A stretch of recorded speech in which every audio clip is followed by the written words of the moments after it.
वट सावित्री व्रत हिंदू धर्म की महिलाओं द्वारा मनाया जाने वाला एक प्रमुख व्रत है, जो अपने पति की लंबी उम्र, सुख, समृद्धि और संतान सौभाग्य की प्राप्ति के लिए किया जाता है।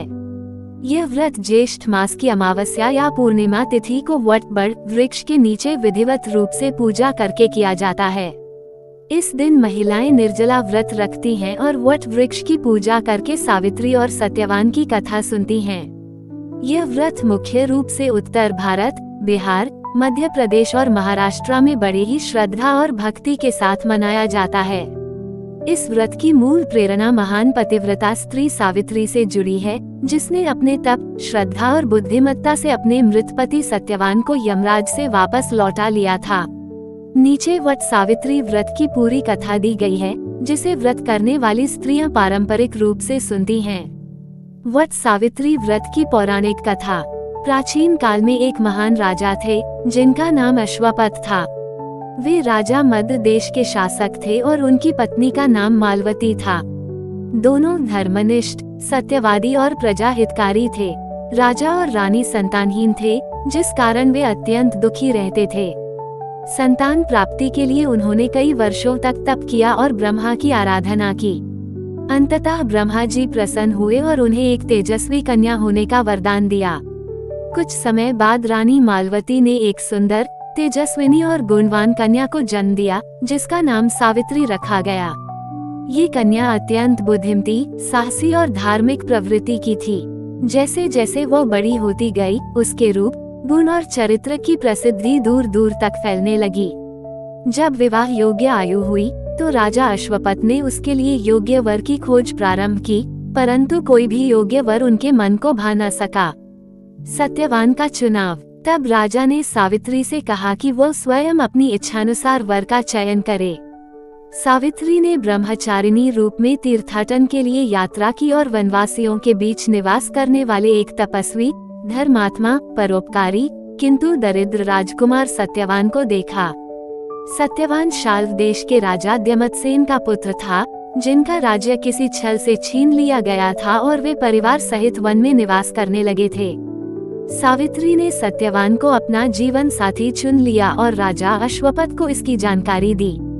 जब ऋषियों ने सत्यवान की कुंडली देखी, तो ज्ञात हुआ कि सत्यवान अत्यंत गुणी और धर्मात्मा तो है, किंतु उसकी आयु बहुत कम है, केवल 1 वर्ष शेष है। ये सुनकर सभी चिंतित हो उठे। राजा अश्वपथ ने सावित्री को सत्यवान से विवाह न करने की सलाह दी, परंतु सावित्री ने दृढ़ निश्चय पूर्वक कहा, जिसे एक बार मैं मन, वचन और कर्म से अपना पति स्वीकार कर लूं, उसके अतिरिक्त मैं किसी और को नहीं अपना सकती। विवाह और व्रत का संकल्प। सावित्री का दृढ़ निश्चय देखकर राजा ने सत्यवान से विवाह की अनुमति दे दी। विवाह के पश्चात सावित्री अपने पति सत्यवान और सास ससुर के साथ वन में रहने लगी। वह सभी कार्यों में दक्ष थी और अपने परिवार की सेवा में दिन रात लगी रहती थी। समय बीतता गया और वह दिन भी निकट आ गया, जब सत्यवान की मृत्यु का योग था। सावित्री ने पहले ही यह जान लिया था, अतः उसने 3 दिन का व्रत रखा और निर्जल रहकर भगवान की आराधना की।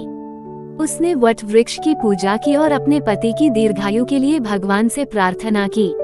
उसने अपने व्रत का संकल्प करते हुए कहा कि चाहे कुछ भी हो जाए, वह अपने पति को मरने नहीं देगी। यमराज से संघर्ष। निर्धारित दिन सत्यवान लकड़ी काटने के लिए जंगल गया। सावित्री भी उसके साथ गई।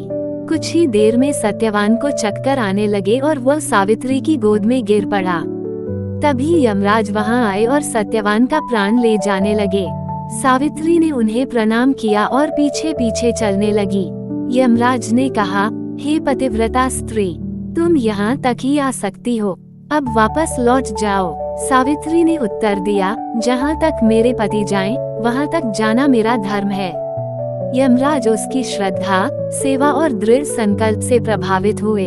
उन्होंने कहा, मैं तुम्हें वरदान देता हूँ, तुम्हारे सास ससुर की दृष्टि लौट आए और उन्हें उनका खोया हुआ राज्य वापस मिले। सावित्री ने धन्यवाद दिया पर पीछे पीछे चलती रही। यमराज ने पुनः कहा, अब लौट जाओ, मैं तुम्हें दूसरा वर देता हूँ, तुम्हारे माता पिता को सपुत्र हूँ। सावित्री ने फिर भी लौटने से मना कर दिया और कहा, जहाँ मेरे पति हैं, वहाँ रहना ही मेरा परम धर्म है। यमराज ने कहा, तुम महान पतिव्रता स्त्री हो, मैं तुम्हें तीसरा वरदान देता हूँ, तुम्हें 100 पुत्र प्राप्त हों। सावित्री मुस्कुराए और बोली, यदि मुझे 100 पुत्र प्राप्त होंगे तो वह मेरे पति से ही होंगे, अतः मेरे पति को पुनर्जीवित कीजिए। यमराज अब पूरी तरह से सावित्री की धर्मनिष्ठा, तप और नारी शक्ति से प्रभावित हो चुके थे। उन्होंने सत्यवान को जीवनदान दे दिया और कहा, तुम्हारे पतिव्रत धर्म और निष्ठा के कारण ही यह चमत्कार हुआ है। सत्यवान का पुनर्जीवन और राज्य की प्राप्ति। सत्यवान ने आंखें खोली और स्वस्थ हो उठा। सावित्री ने धन्यवाद पूर्वक भगवान और यमराज को स्मरण किया। दोनों पति पत्नी घर लौटे और देखा कि उसके अंधे सास ससुर की दृष्टि लौट आई थी और उनके राज्य के दूत उन्हें वापस राजगद्दी पर बैठाने आए थे। कुछ ही समय में वे अपने राज्य लौटे और सत्यवान राजा बना। सावित्री को उसकी तपस्या, निष्ठा और पतिव्रता धर्म के कारण सदा सर्वदा के लिए आदर्श नारी के रूप में स्मरण किया जाने लगा। व्रत की विधि। वट सावित्री व्रत के दिन विवाहित महिलाएं सुबह जल्दी उठकर स्नान आदि करके व्रत का संकल्प लेती हैं। इस दिन वट बड़ वृक्ष की पूजा का विशेष महत्व होता है। महिलाएं लाल या पीले वस्त्र पहनती हैं, माथे पर सिंदूर लगाती हैं और सुहाग की सारी वस्तुएं धारण करती हैं। वे वट वृक्ष के नीचे जाकर उसकी जड़ में जल अर्पित करती हैं, हल्दी, चावल, पुष्प, अक्षत, फल, पंचामृत आदि चढ़ाती हैं और रक्षा सूत्र कच्चा सूत से वट वृक्ष की परिक्रमा करती हैं।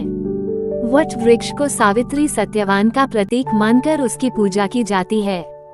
इसके बाद व्रत कथा सुनी या पढ़ी जाती है। अंत में आरती कर व्रत समाप्त किया जाता है और सुहाग की सामग्री किसी वृद्ध महिला या ब्राह्मणी को भेंट की जाती है। व्रत का महत्व। वट सावित्री व्रत भारतीय संस्कृति में स्त्री की निष्ठा, त्याग और पतिव्रता धर्म का प्रतीक है।